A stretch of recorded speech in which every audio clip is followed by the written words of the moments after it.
The growing threat from that drug in Colorado is no secret at this point, though you'll still hear people suggest that this is just a city concern, a metro area concern. Anusha Roy's along now after having a discussion with the DEA about this. Anusha? Yeah, Kyle, last time I was on this show talking about this, the message was really clear, right? You buy pills off the street. It's not going to be a pill diverted from the pharmacy. It is a pill that is manufactured by a drug cartel. And now the DEA says that list of drugs being laced with fentanyl, it just keeps getting longer.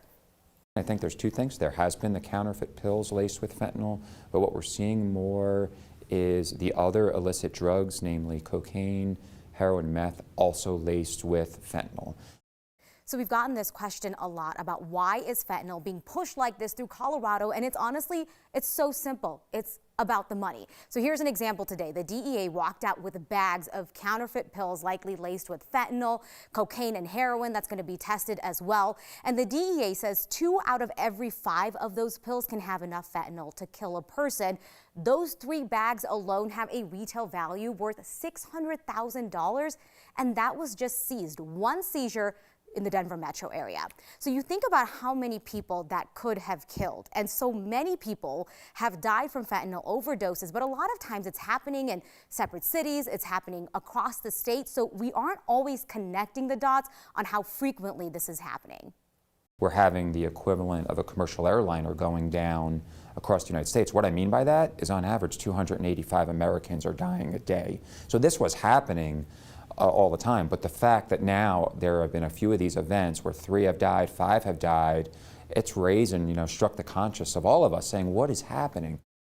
So we've talked about this issue before, about how it doesn't discriminate, but also think about throwing out any stereotypes of what you think a person using these drugs are going to look like, because we are now talking about people who are using pills, not necessarily needles. And a lot of times it can also be a person who uses a pill for the first time, so they don't have those signs of long-term drug use, and they use a pill that has fentanyl and then they die. So it's hard to just judge from the outside of who this is impacting. That's how widespread it is.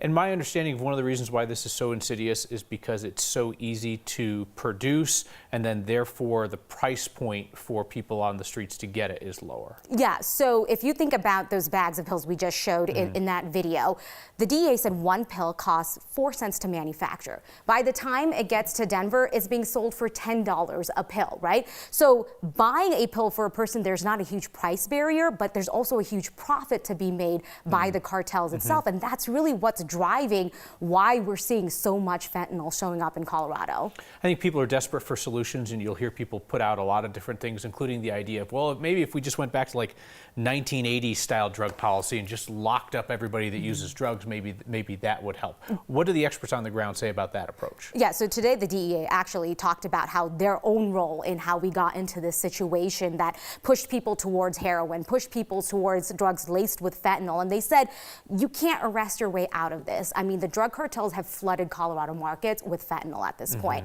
And that's why they said the approach has to be top down. It has to come from educators. It has to be talking to kids and making sure parents know what's happening, as well as legislation and, law enforcement as well.